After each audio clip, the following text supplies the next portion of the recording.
Finland and Poland have seen a surge in numbers of asylum seekers crossing over from neighbouring Russia and Belarus. So, are migrants being weaponised?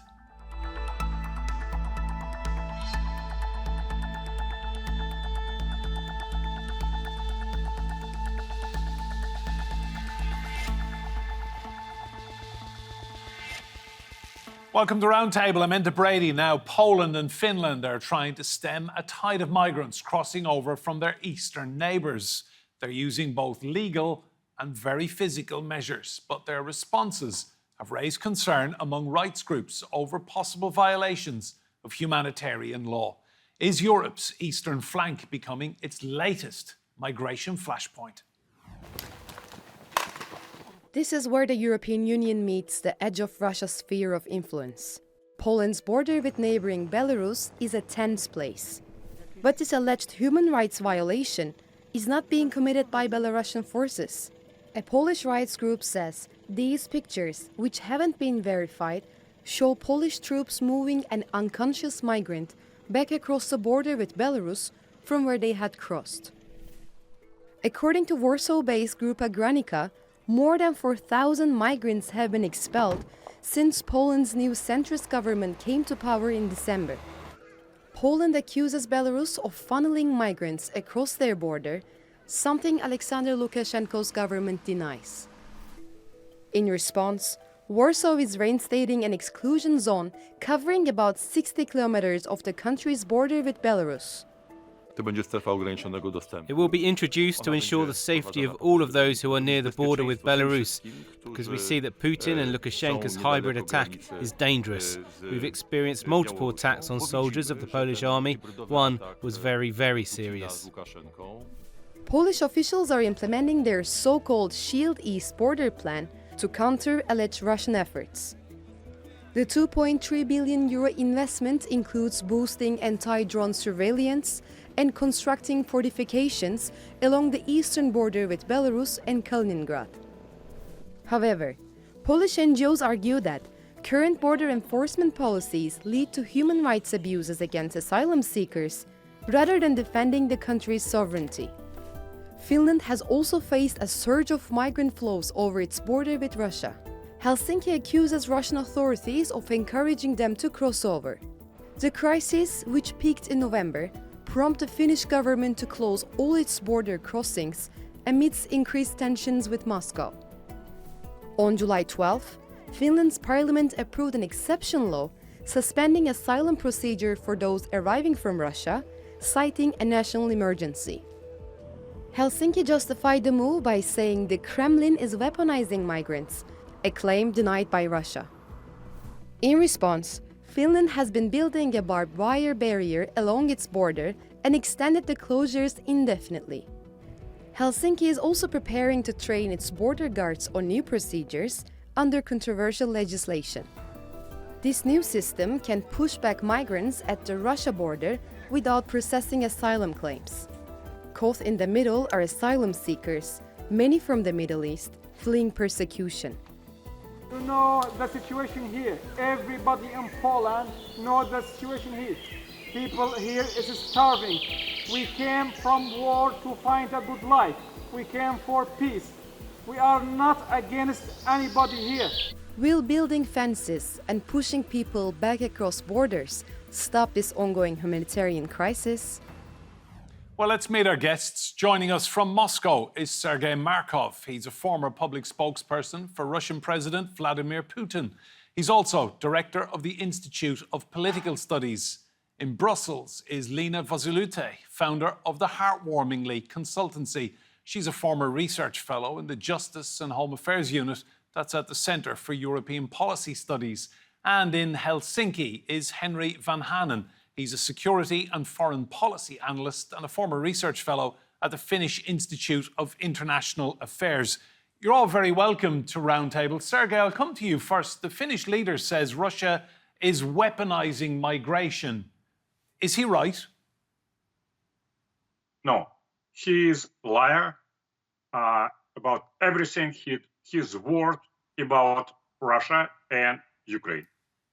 And it's a very easy to prove. From his point of view, of another European leaders, Russia weaponizing everything. Russia weaponizing gas, Russia weaponizing oil, Russia weaponizing agriculture, and now refugees.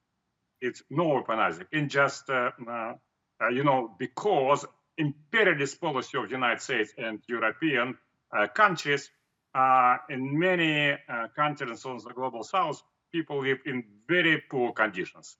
That's why they want to come to the more rich countries, imperialist countries, like European countries. That's why they try to use all borders to reach these rich countries, including Russia. I, by the way, had military service on the border between Finland. And when Soviet Union been, I didn't saw any refugees who try to go through this border. But Sergei, just to be clear, you're adamant Russia is not pushing these people towards Finland and Poland. Russia is not doing this as a weaponization tactic. I think that some of the people was thinking about this, but Russia not doing this because usually Russian economy now has a lot of shortage of the labor. So Russian economy very much interesting to keep those people from different countries inside Russia, inside the Russian economy. Henri, I want to come to you on that point. I mean, what's the Finnish perspective on this? Finland obviously feels threatened and that you're getting bullied almost by a neighbour here. Well, actually, touching upon what Sergei said about the past Finnish-Soviet border, there's a good old proverb that says that what is the common factor between the border guards in Finland and Russia? It's that they usually look in the same direction. And by this, I mean that traditionally, the border cooperation between Finland and Russia has been very good, very pragmatic, and it's actually a very silent border. But we've seen an influx of people coming to Finland through Russia, which is not a common phenomenon. And hence, we have, for example, have interviews with people, those who have come and crossed the border, saying that they have been given offers and indicated that they should travel to Finland through Russia and seek asylum status. So obviously this is not a usual thing that has been happening. So there is something rather strange behind it. And obviously our political leaders, our prime minister, they probably sit on the most accurate information that they can get from their different services, border guard and security services in Finland. And they have been given the information that this is indeed being instrumentalized. So what is the motive behind this? Well, we do not know, but we certainly do know that this is not exceptional, or that this is exceptional, and this is not a very common phenomenon. So obviously there is something very strange right now, and hence we have had the new legislation in place that prepares us better for situations like these. Lina, I'll come to you. What's the European Union view on this? Because there must be concern in Brussels that this is happening in member states. There certainly is, and there is a concern since 2021 when we saw also so-called instrumentalization of migration and people coming via Belarus, Poland, Lithuania, Latvian borders. And now we see the same phenomenon kind of scaling up towards the Finland. While these migration flows are indeed not natural, and migration researchers also who have been researching this for years haven't seen such a route as colleague Henri just mentioned in Finland or in Belarus. And there are definitely political stakes or some kind of luring of people at the heart of this behavior, what the European Commission back in the day called state-sponsored smuggling, referring to Lukashenko's attempts to lure as many people to Lithuanian, Belarus, Polish borders, and people were even paying for some certain agencies who made false promises of easy way to Europe up to 3,000 euros. So it's not such a natural phenomenon that it's created. However, the European Union response is another question where human rights defenders, civil society, and academics have been also very critical that we cannot go about migration as if it's some sort of a tap that we can kind of switch off. And European Union migration policies have been going into the direction of deterrence, detention, and deportation, and without creating alternative legal, humanitarian, and labor migration pathways. And I think here we need really to focus, concentrate, and to provide alternatives that not Russia is in hands towards the fortress Europe's gates, but Europe itself is promoting various different alternatives where people can come orderly, regularly, and safely to Europe. Sergei, there is a feeling in the West that this is a fiendish master plan by Russia and Vladimir Putin because Russia knows what many European people feel about irregular migration, asylum seekers, that they are a problem. It's a big, big issue in the West. What do you say to that, that this is a big push by Russia and that it's being done deliberately? Yes, in Europe it's a big problem. And this problem comes from the Mediterranean Sea. As I understand, more than 90% of the migrants coming through Mediterranean Sea. And some of the countries and political forces uses some Libyan politicians use it, and some others. But Russia not. We know that Belarusian leaders, Alexander Lukashenko, use these migrants for some kind of actions against Poland. We see the situation. And also, which I should say to our European colleagues, that behavior of the Polish authorities was absolutely barbaric. They killed, they beaten these poor migrants, and Poland show that it's absolutely anti-European country, anti-human country.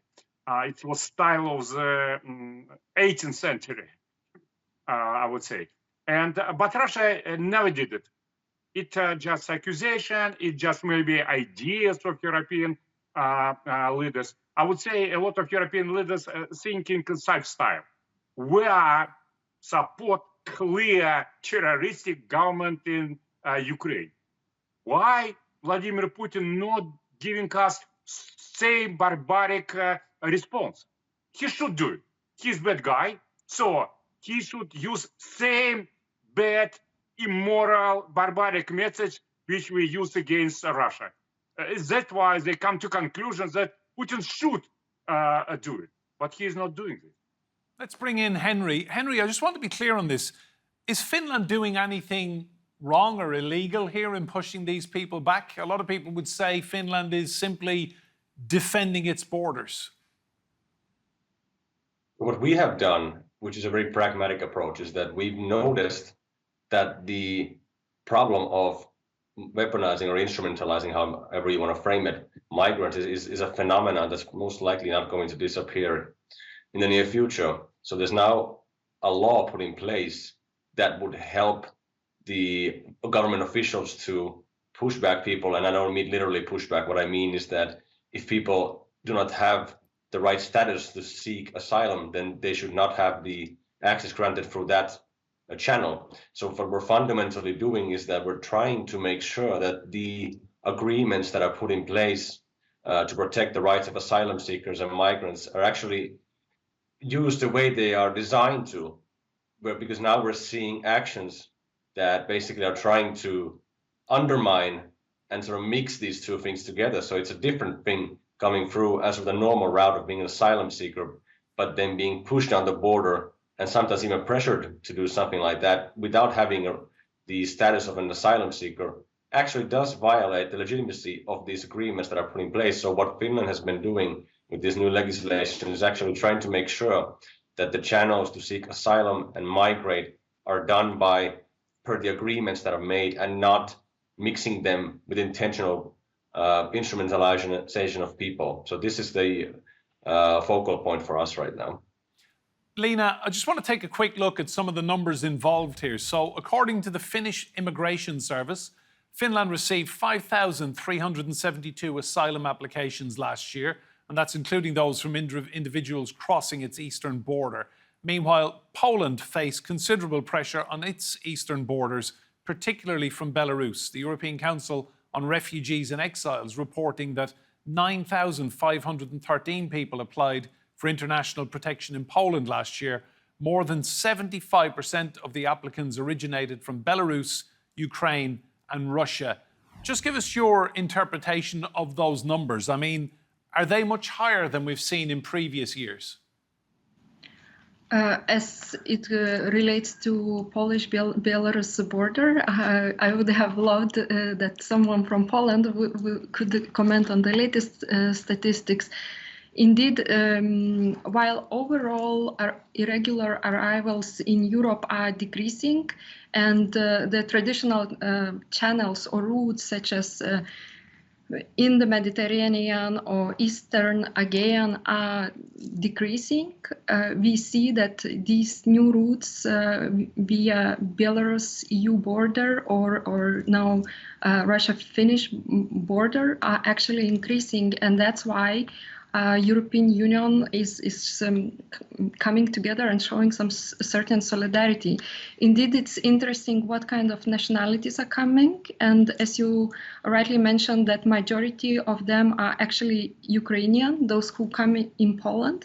So basically, it's showing the necessity not only to admit, but also to assess who are the people, why they are coming, and whether or not they are indeed have the right for international protection, and those who do not have such right, following the European EU return directive, can be returned as the procedure foresees. However, this idea that we cannot or we should not follow our own regulations and find some kind of quick fixes without actually looking for a long-term solution, and this quick fix becomes the ultimate fix, I think is the major trap that European Union is pushing itself into, because we also need to be more aware of the global climate change adversities, and it cannot be that Russia keeps the gates from the Europe while European Union is unable to come up with its own regular and legal migration channels that would facilitate different types of migration. Maybe on a positive side, I could mention example coming from Spain, where Spain has entered into some circular migration partnerships with the countries in the Western Sahara, and this is kind of a positive step forward. We also saw a huge, massive European solidarity when it came to Ukrainian refugees by launching temporary protection directive. So it's showing when Europe wants, it's capable to act together and to come up with a really solid solutions.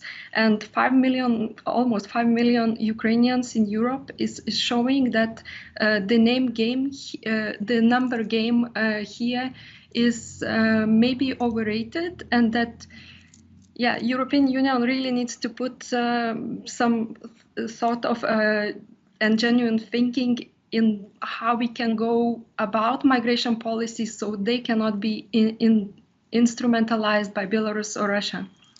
Sergei, I want to come to you. A lot of people would feel that given the state of everything at the moment, huge numbers of irregular migration across Europe, a lot of people in Europe would say that Poland and Finland are quite within their rights to push these people back and protect their own borders. What would you say to that?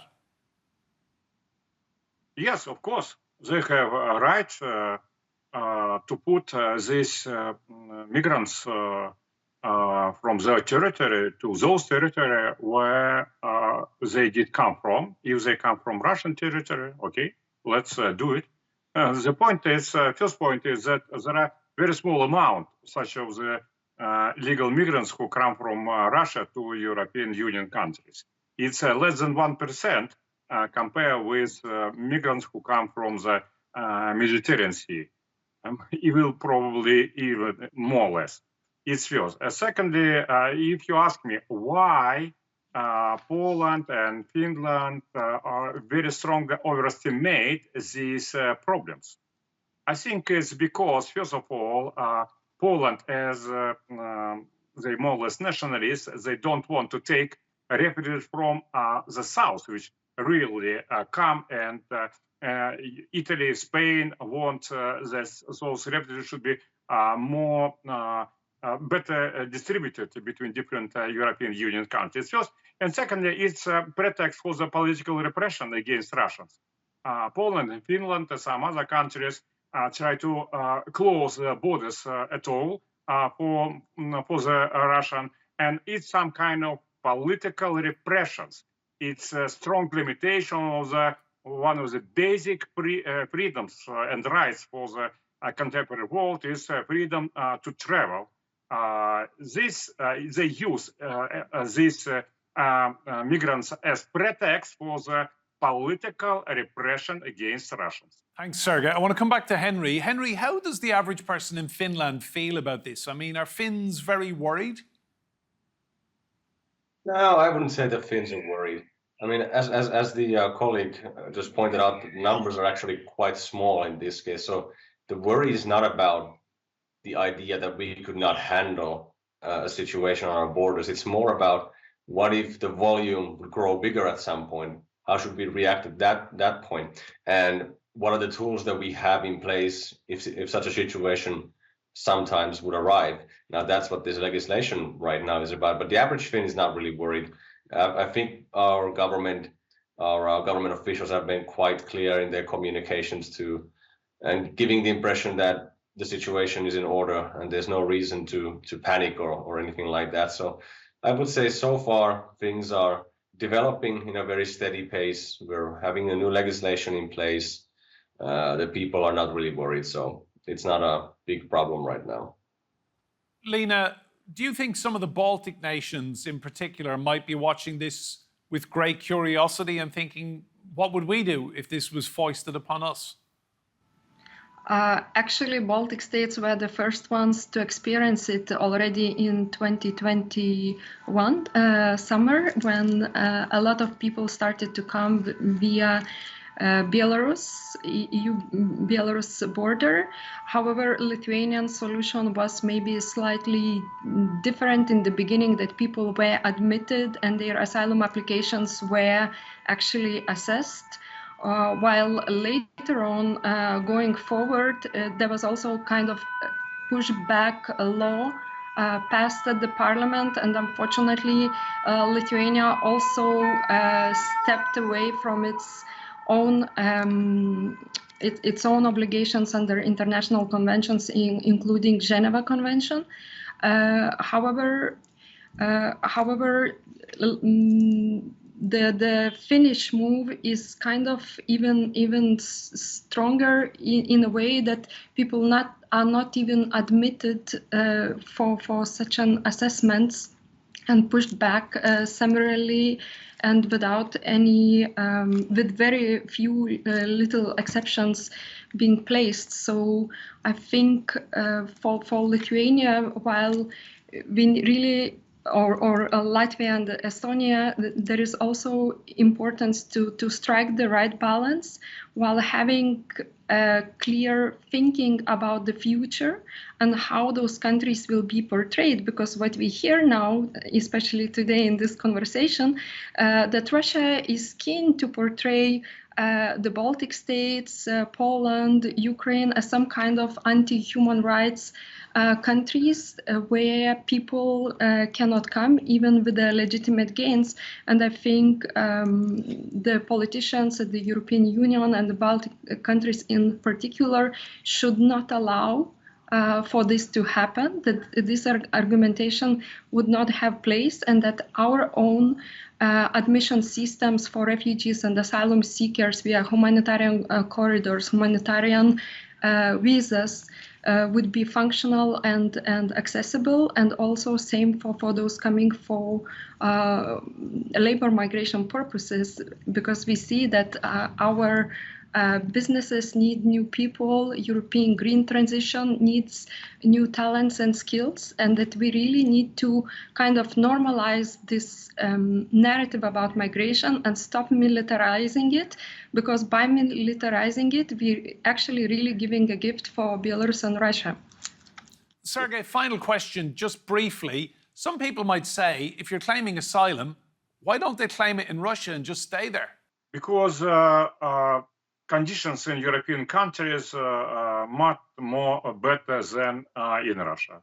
That salary in Russia less than European Union countries, and maybe 2 or 3 times less. And but social subsidies for the migrants in European Union even much more bigger than in Russia. So they're very reasonably if they want to come to the European Union. Also, a lot of their relatives already live in European Union country, so they want to join them. They have positive information how these people live there. Sergei, thank you, and to Lina and Henri as well. Thank you all for your insight. Remember, you can see more discussion and debate on our YouTube channel. Just search for Roundtable TRT World. And if you like what you see there, please do hit that subscribe button. But for now, from me, Enda Brady, and all of the team here, goodbye, and thank you for watching.